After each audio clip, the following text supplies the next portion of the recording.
यदा यदा हि धर्मस्य ग्लानिर्भवति भारत अभ्युत्थानमधर्मस्य तदात्मानं सृजाम्यहम्।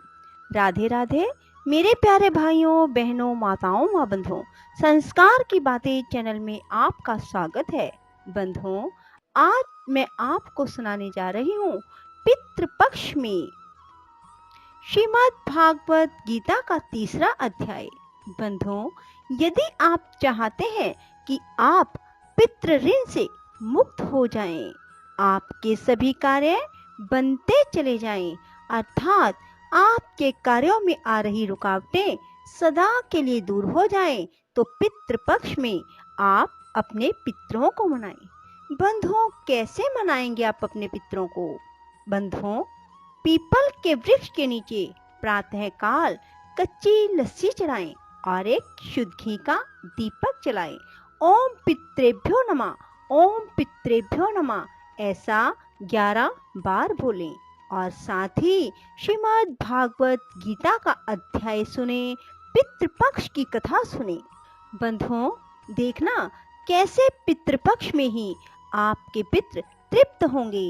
बंधुओं, यदि आपने YouTube चैनल संस्कार की बातें अब तक सब्सक्राइब नहीं किया तो जरूर करें और बेल आइकन दबाना ना भूलें, ताकि आपको हमारी आने वाली सभी वीडियोस की जानकारी सबसे पहले हो सके। बंधुओं, श्रीमद् भागवत गीता को सुनने के बाद कमेंट बॉक्स में राधे राधे अवश्य लिखें, ताकि आपको श्रीमद् भागवत गीता सुनने का पूर्ण फल प्राप्त हो। अर्जुन ने भगवान श्री कृष्ण से प्रश्न किया, यदि कर्मों की अपेक्षा ज्ञान आपके श्रेष्ठ मान्य है, तो फिर हे केशव, मुझे भयंकर कर्म में क्यों लगाते हो? आप मिले हुए से वचन से मेरी बुद्धि को मोहित सी करते हैं, इसलिए उस एक बात को निश्चय करके कहिए कि जिससे मैं कल्याण को प्राप्त हूँ। इस प्रकार अर्जुन के पूछने पर भगवान श्री कृष्ण महाराज बोले, हे निष्पाप अर्जुन, इस लोक में 2 प्रकार की निष्ठा मेरे द्वारा पहले कही गई है, ज्ञानियों की ज्ञान योग से और योगियों की निष्काम कर्म योग से।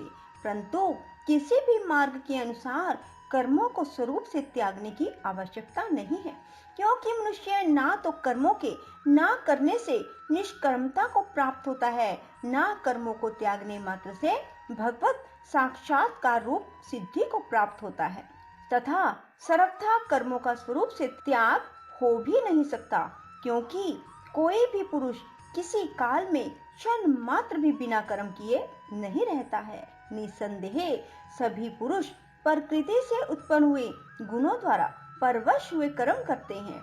इसलिए जो मूढ़ बुद्धि पुरुष कर्मेंद्रियों को हठ से रोककर इंद्रियों के भोगों को मन से चिंतन करता रहता है, वह मिथ्याचारी अर्थात दंभी कहा जाता है। हे अर्जुन, जो पुरुष मन से इंद्रियों को वश में करके अनासक्त हुआ कर्मेंद्रियों से कर्म योग का आचरण करता है, वह श्रेष्ठ है।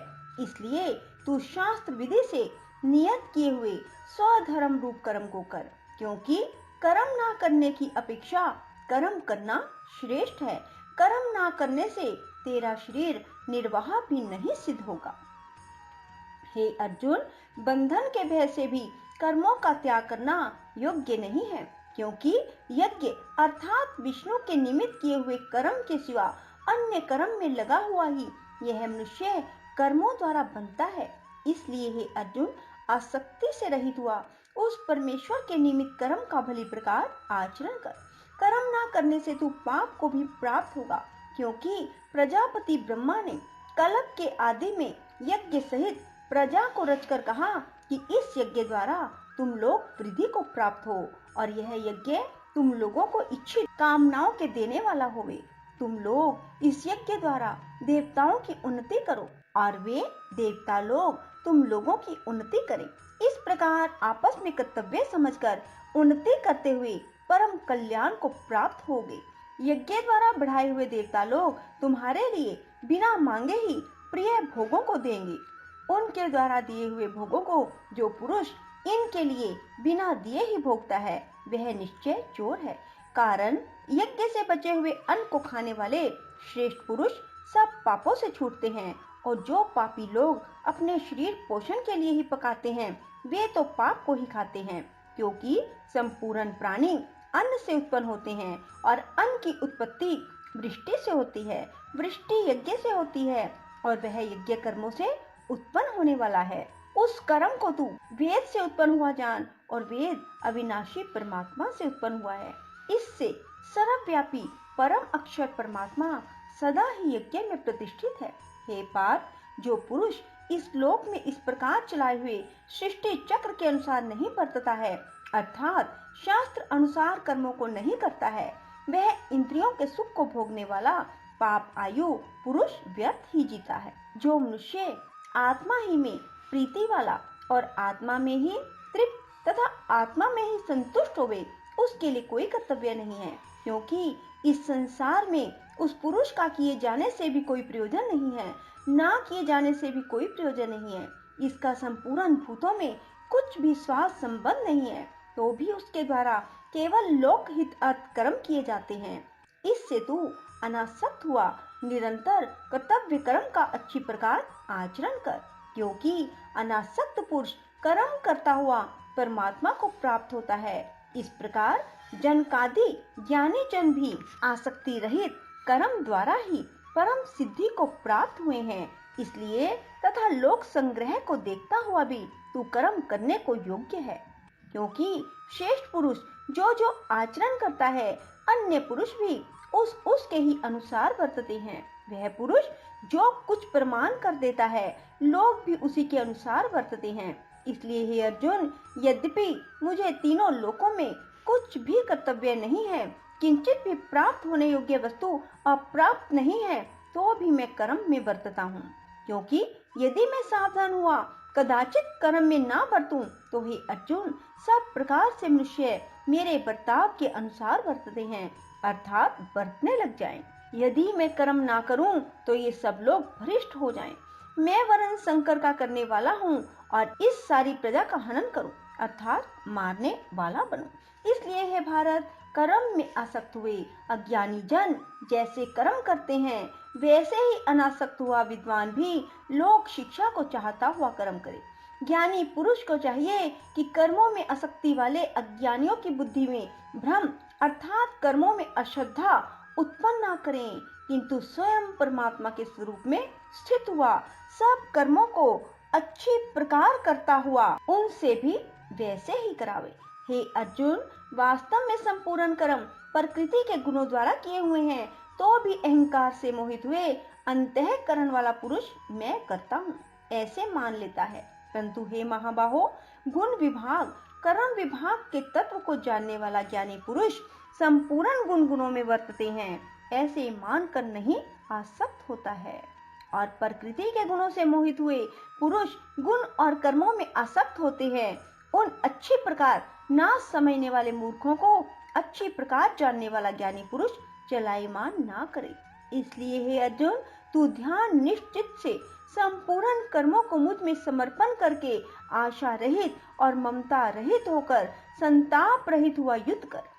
हे अर्जुन, जो कोई भी मनुष्य दोष बुद्धि से रहित और श्रद्धा से युक्त हुए सदा ही मेरे इस मत के अनुसार बरतते हैं, वे पुरुष संपूर्ण कर्मों से छूट जाते हैं। जो दोष दृष्टि वाले मूर्ख लोग इस मेरे मत के अनुसार नहीं बरतते हैं, उन संपूर्ण ज्ञानों में मोहित चित्त वालों को तू कल्याण से भ्रष्ट हुए ही जान, क्योंकि सभी प्राणी प्रकृति को प्राप्त होते हैं, अर्थात अपने स्वभाव से परवश हुए कर्म करते हैं।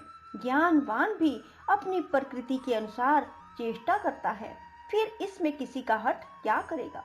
इसलिए मनुष्य को चाहिए इंद्रिय के अर्थ में अर्थात सभी इंद्रियों के भोगों में स्थित जो राग और द्वेष है, उन दोनों के वश में नहीं होवे, क्योंकि इसके वे दोनों ही कल्याण मार्ग में विघ्न करने वाले महान शत्रु हैं। इसलिए उन दोनों को जीतकर सावधान हुआ स्वधर्म का आचरण करें, क्योंकि अच्छी प्रकार आचरण किए हुए दूसरे के धर्म से गुण रहित भी अपना धर्म अति उत्तम है। अपने धर्म में मरना भी कल्याणकारक है और दूसरे का धर्म भय को देने वाला है। इस पर अर्जुन ने पूछा, हे कृष्ण, फिर यह पुरुष बलात् लगाए हुए के सदृश ना चाहता हुआ भी किस से प्रेरा हुआ पाप का आचरण करता है।